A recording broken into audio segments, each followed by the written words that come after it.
আসসালামু আলাইকুম and welcome to the Farhan's notes channel. So আজকের ভিডিওটি খুবই ইন্টারেস্টিং হতে যাচ্ছে, কেননা তোমরা যারা কলেজ ভর্তি পরীক্ষা দিবে তাদের জন্য অনেক অনেক গুরুত্বপূর্ণ একটা ভিডিও আজকে এবং সামনে আরো আসবে।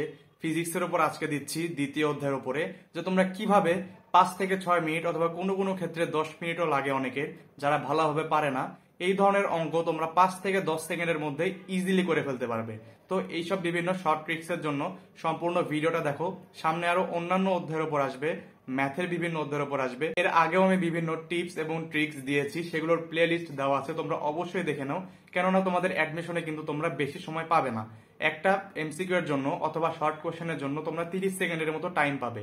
তাই তোমরা যদি তোমাদের ব্যবহারিক নিয়মে অথবা যে তোমরা সূত্র অ্যাপ্লাই করে বড় করে করো, সেভাবে করতে গেলে কিন্তু অনেক সময় তোমাদের লস হবে। তাই আর দেরি করছি না, মেইন ভিডিওতে চলে যাচ্ছি। সো আমরা আমাদের মেইন পার্টে চলে এসেছি, যেটা হচ্ছে আমরা খাতায় চলে এসেছি শর্ট ফর্ম গুলো দেখার জন্য। তো আমি এটা বোর্ডেও নিতে পারতাম, কিন্তু বোর্ড নিলে কি হতো, বারবার মোছা লাগতো, এতে সময়টা বেশি ব্যয় হতো। তাই আমি খাতায় নিয়ে নিয়েছি, সবগুলো আগেই লিখে নিয়েছি, জাস্ট তোমাদেরকে বুঝাবো। তো তোমাদের প্রশ্নে এই গুলিও তক্তার অঙ্কের ক্ষেত্রে দেওয়া থাকে যে এনটি তক্তা ভেদ করতে হলে গুলির বেগ কত গুণ করতে হবে। এখানে এনে যে কোনো কিছু থাকতে পারে, সেটা হবে আমাদের পূর্ণবর্গ সংখ্যা, অর্থাৎ 16, 9, 25 যে কোনো কিছু হতে পারে, যেটা আমরা রুট করলে কিন্তু পেয়ে যাব যে গুলিটির বেগ কত গুণ করতে হবে। আবার যদি কখনো প্রশ্ন থাকে, যদি একটু ট্রিকি করতে চাই অ্যাডমিশনে, তারা কিন্তু চাই ট্রিকি করতে, যে তোমার বেগ কত গুণ বাড়াতে হবে, তখন কিন্তু তোমাদেরকে বলতে হবে আগেরটা থেকে বিয়োগ দিতে হবে। মানে তোমাদের দেখো এখানে যে রুট এন আছে, এই রুট এন থেকে তোমাদের 1 বিয়োগ করতে হবে, তাহলে আমাদের তত গুণটা হবে। মানে তোমাদের আগে ছিল 1 গুণ, তাহলে সেখান থেকে যত গুণ বাড়ানো হয়েছে এই একটা বিয়োগ করলে সেটা হবে তত গুণ। আমরা এখানে একটা এক্সাম্পল দেখে নিতে পারি তোমাদের বোঝার সুবিধার জন্য, যে একটি গুলি নির্দিষ্ট রাইফেলের এবং নির্দিষ্ট পুরুত্বের তক্তা ভেদ করতে পারে। এরূপ 36টি তক্তা ভেদ করতে হলে বেগ কত গুণ বাড়াতে হবে। তাহলে আমাদের বেগ করতে হবে হচ্ছে 6 গুণ এবং বেগ বাড়াতে হবে সেটা হচ্ছে 5 গুণ। তোমাদেরকে আমার মনে হয় না যে বেশি একটা কমপ্লিকেটেড করবে। যদি অপশনে 5 গুণ থাকে এবং বলা থাকে বাড়াতে হবে, 5 গুণ দেওয়াটাই ভালো হবে। এবং তোমাদের যদি বলা হয় বেগ কত করতে হবে, তাহলে তোমরা জাস্ট রুট করে দিবে। তো চলো পরের প্রশ্নে চলে যাওয়া যাক। 3 নম্বর রুলসে দেখো যে নির্দিষ্ট বেগে চলমান একটি বুলেট একটি তক্তার মধ্যে প্রবেশ করে বেগ অর্ধেক হারায় অথবা 1/3 হারায় অথবা অর্ধেক হ্রাস পায়। বুলেটটি আর কত দূর যাবে? এখানে তোমার যে কোনো সংখ্যা দেওয়া থাকতে পারে, হয়তো 4 ভাগের 5 ভাগ থাকবে, এনিথিং দেওয়া থাকতে পারে। তো সেক্ষেত্রে আমাদের সূত্রটা কি হবে? এস মানে যত দূর যাবে সেটা হচ্ছে আমাদের S is equal to D by N square minus 1। এখানে আমাদেরকে আরো দেখো সুবিধার জন্য তোমাদেরকে বলে দিয়েছি, ইউটা হচ্ছে আমাদের আদি বেগ, অর্ধেক বেগ হারালে আমাদের হবে কত? ইউ বাই 2, যেটা হবে আমাদের ভি, এবং 1/3 বেগ হারালে সেটা হবে ইউ বাই 3। এটা হচ্ছে আমাদের 1/3 বেগ হারালে। আবার যদি বলা হয় হ্রাস পেলে, দেখো হারানো এবং হ্রাস পাওয়া কিন্তু এক না। হারানো মানে তোমার তত অংশ, মানে যত অংশ দেওয়া থাকবে সেটা জাস্ট আমরা গুণ করে দিব, অথবা যদি 3 অংশ হারায় তাহলে 1/3 করে দিব। কিন্তু যদি বলে যে 1/3 হারায় অথবা অর্ধেক হ্রাস পায়, মানে 1/3 হ্রাস পায়, অথবা যদি বলে অর্ধেক হ্রাস পায়, তাহলে আমরা সেটা বিয়োগ করে দিব। হ্রাস পাওয়া মানে কমে যাওয়া। তাহলে আমরা যে আদি বেগ ইউ ধরে নিয়েছিলাম, তোমাদের ওখানে প্রশ্নের মান দেওয়াও থাকতে পারে, তো অর্ধেক হ্রাস পেলে আমরা এখানে ভি সমান কি ধরে নিব? ইউ, যেটা আমাদের আদি বেগ। যদি হ্রাস পাচ্ছে বলে, যতটুকু হ্রাস পাচ্ছে বলবে, সে ততটুকু এখান থেকে বিয়োগ করে দিব। আমরা এখানে যদি অর্ধেক হ্রাস পাই ধরি, তাহলে ইউ বাই 2, তাহলে আমাদের কত থাকে? You by 2। আর আমাদের সূত্রে যে আমরা এন দেখেছিলাম, এখানে তোমরা দেখো যে এন স্কোয়ার মাইনাস 1, এই এন বলতে বোঝাই হচ্ছে আদি বেগ আর শেষ বেগের অনুপাত। আর যে ডিটা ছিল, সে ডিটা বলতে বোঝাই হচ্ছে প্রশ্নে যতটুকু প্রবেশ করে। আশা করি তোমরা বুঝতে পারলে। তাহলে আরো যাবে, মানে প্রশ্ন যেটা বলবে বুলেটটি আর কত দূর যাবে, সেই এসটা হবে ডি বাই 4 মাইনাস 1। 4 মাইনাস 1 কিভাবে হলো? আমরা দেখো এখানে ইউ পেয়েছিলাম, ইউ তো ইউ, আদিবেগ তো ইউ, আর ভি হচ্ছে ইউ বাই 2। আমরা যদি ইউ বাই 2 করি, তাহলে কিন্তু আমরা উত্তর 2 পাই। আর এন হচ্ছে আমাদের তাহলে 2, আর এন স্কোয়ার আমরা সূত্রে দেখেছিলাম এন স্কোয়ার। এন স্কোয়ার হবে এখানে হচ্ছে 4 মাইনাস 1। আর এখানে আমাদের ডিটা যেটা দেওয়া থাকবে, সেই ডিটা আমরা দিয়ে নিব। এখানে যদি বলা থাকে যে তক্তার মধ্যে 2 সেন্টিমিটার প্রবেশ করে, তাহলে ডি এর মান আমরা এখানে 2 দিয়ে দিব। তাহলে আমরা বুঝতে পারবো যে বুলেটটি আর কত দূর যাবে। সো আশা করি তোমরা ভিডিওটি বুঝতে পারলে এবং সূত্রটা তোমাদের কাছে ক্লিয়ার। এখন 4 নম্বরে দেখো, একটি গাড়ির আদিবেগ ইউ, ত্বরণ এ এবং টি যদি হয়, তাহলে টি তম সেকেন্ডে অতিক্রান্ত দূরত্ব এটা তোমাদের অনেকেরই পরিচিত, এসএসসি তে ওই সূত্রটা ছিল, তো আমি এখানে আবার অ্যাড করেছি কারণ এটা তোমাদের এইচএসসির ক্ষেত্রে অনেক অনেক গুরুত্বপূর্ণ। তম সেকেন্ডের ম্যাথ, এটা আমাদের ইউ হচ্ছে আদিবেগ, এ হচ্ছে ত্বরণ, আর টি হচ্ছে সময়। এটা হচ্ছে আমাদের সূত্র যে তম সেকেন্ড বললে যততম সেকেন্ড বলবে টি এখানে আমরা তত মানটা বসাবো, তার মানে you plus half A 2t-1, এটা হচ্ছে আমাদের সূত্রটি। এবং এটা যদি কোনো নিক্ষিপ্ত বস্তু হয়, এটা তো গেল হচ্ছে আনুভূমিকভাবে চলমান কোনো বস্তু, আর আমাদের যদি নিক্ষিপ্ত কোনো বস্তু হয় তাহলে তম সেকেন্ডে আমাদের জাস্ট এর জায়গায় জি বসবে, আর কোনো পার্থক্য নেই। আর এখানে নিক্ষিপ্ত যেহেতু মাইনাস হলো, কারণ আমাদের যখন অভিকর্ষের বিপরীত দিকে বস্তুটি যাবে সেজন্য এখানে মাইনাস হবে। এখানে একটা দেখো, আমরা অঙ্কের মাধ্যমে আরো একটি শর্ট ফর্ম দেখে নিই যে দুটি গাড়ি 300 মিটার পার সেকেন্ড ও 150 মিটার পার সেকেন্ড বেগে যাত্রা শুরু করে, তাদের ত্বরণ 25 মিটার পার সেকেন্ড স্কোয়ার ও 40 মিটার পার সেকেন্ড স্কোয়ার। তারা একই সময়ে গন্তব্যে পৌঁছালে কত সময় যাত্রা অথবা প্রতিযোগিতা করবে?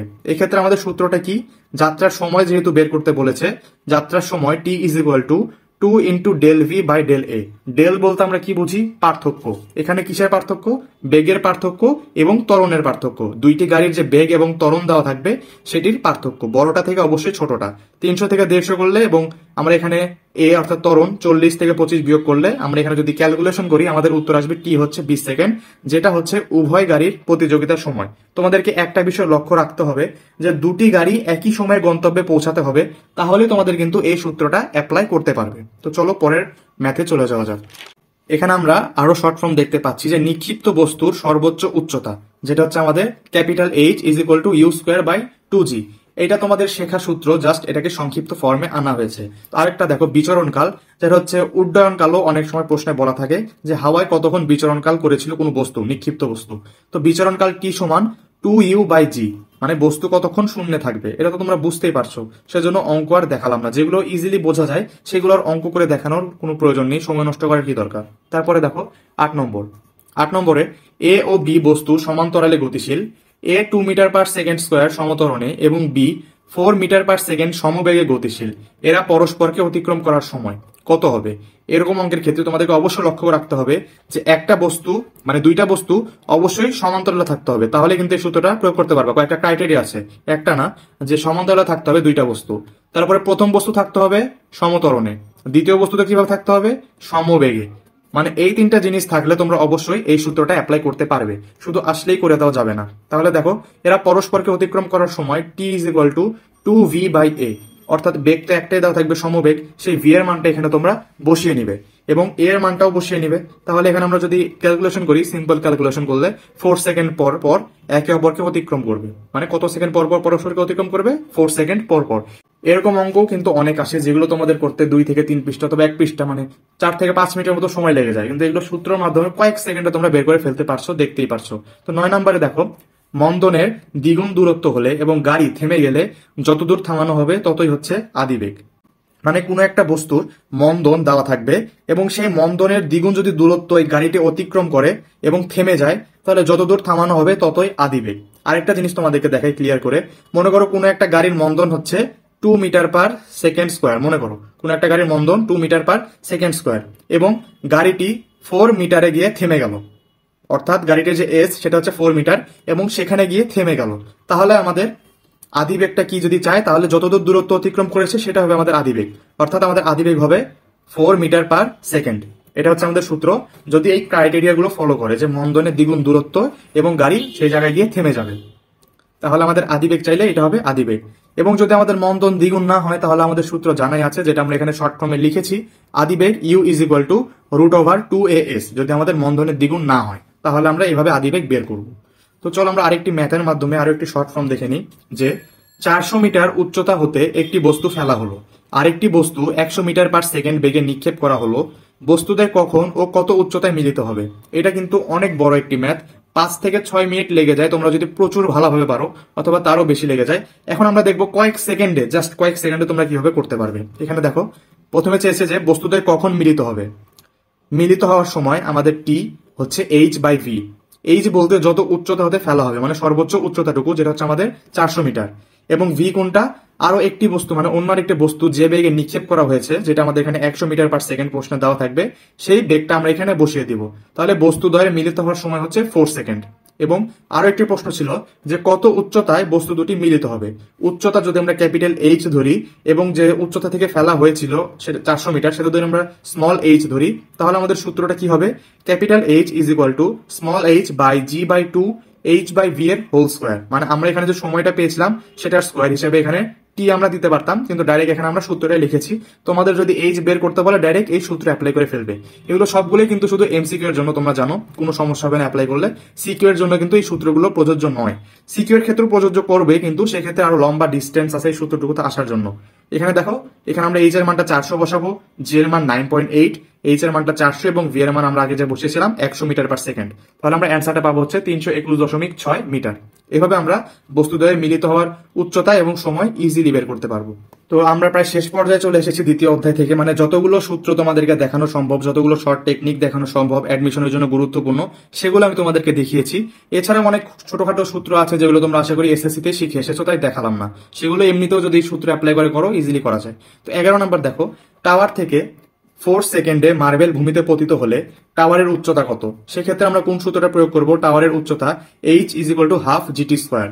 এই ইজিলি আমরা সূত্রটা কিন্তু ইউজ করতে পারি। তারপরে আরেকটা জিনিস দেখো, যে পরন্ত বস্তু 3 সেকেন্ডে 81 মিটার অতিক্রম করে, 72 মিটার অতিক্রম করলে কত সময় লাগবে? এই ম্যাথটা কিন্তু বোর্ড কোশ্চেনও বারবার এসেছে এমসিকিউতে, তোমরা অনেকেই ভুল করো। তোমরা এই সূত্রটা অ্যাপ্লাই করবে, এটা অবশ্যই মনে রাখবে, এটা অ্যাডমিশনের জন্য খুবই খুবই গুরুত্বপূর্ণ। এই সূত্রটা অ্যাপ্লাই করে ইজিলি করতে পারবে। অন্যভাবেও সূত্র অ্যাপ্লাই করে করা যায়, কিন্তু প্রসেসটা অনেক লেন্দি হয়। তো এখানে টি1 এর মান বসাবে, টি2 এর মান বের করতে হবে, এইচ1 এবং এইচ2 এর মান বলা থাকবে। ওখানে দেখো এলিমেন্টস কয়টা? এলিমেন্টস কিন্তু আমাদের 4টা, টি1 টি2 এইচ1 এইচ2। অবশ্যই তোমাদের যে কোনো 3টা এলিমেন্টস প্রশ্নে দেওয়া থাকবে এবং আরো একটা বের করতে বলবে। এখানে আমাদের এইচ2 বের করতে বলা থাকতে পারতো, অথবা এইচ1 বের করতে বলতে পারতো, যে কোনো কিছু বের করতে বলতে পারতো। এখানে উচ্চতার জায়গায় দূরত্ব দিতে পারতো। সেই ক্ষেত্রেও কিন্তু এখানে আমরা এই সূত্রটা অ্যাপ্লাই করতে পারি। এখান থেকে আমরা দেখো ইজিলি টি2 এর মান বের করে ফেললাম। তো দ্বিতীয় অধ্যায় থেকে এরকম অনেক গুরুত্বপূর্ণ যে বিষয়গুলো ছিল সেগুলো আমি তোমাদেরকে দেখিয়ে ফেললাম। তো আশা করি ভিডিওটি তোমাদের সকলের ভালো লাগলো।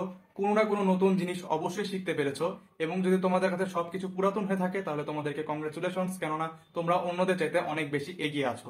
এই শর্ট ট্রিক্স গুলো যদি জানা থাকে অনেক অনেক ভালো, এবং যারা জানো না এখন থেকে প্র্যাকটিস করা শুরু করে দাও। বইয়ের লেন্দি ম্যাথ গুলো এটাতে অ্যাপ্লাই করে দেখো, অনেক তোমরা ইজিলি করতে পারবে। কারণ এগুলো যদি তোমাদের প্র্যাকটিস না থাকে, তোমরা যদি একটু ভুল করে ফেলো, তোমাদের কিন্তু পরীক্ষায় অনেক বড় ধরনের ভুল হয়ে যাবে। এবং সূত্রগুলো অ্যাপ্লাইয়ের ক্ষেত্রে যে ক্রাইটেরিয়া গুলো রয়েছে সেগুলো ভালোভাবে নোটিস করো, অথবা অন্য কোনো জায়গায় যদি সূত্রটা অ্যাপ্লাই করে দাও তোমাদের কিন্তু ভুল হয়ে যাবে। সো আশা করি ভিডিওটি সম্পূর্ণ বুঝতে পেরেছো। না বুঝতে পারলে আবার দেখো, কমেন্ট বক্সে জানাও, এবং সামনে আরো ভিডিও আসবে, তাই চ্যানেলটি সাবস্ক্রাইব করে রাখতে ভুলো না। সো আজকে এই পর্যন্তই। আসসালামু আলাইকুম।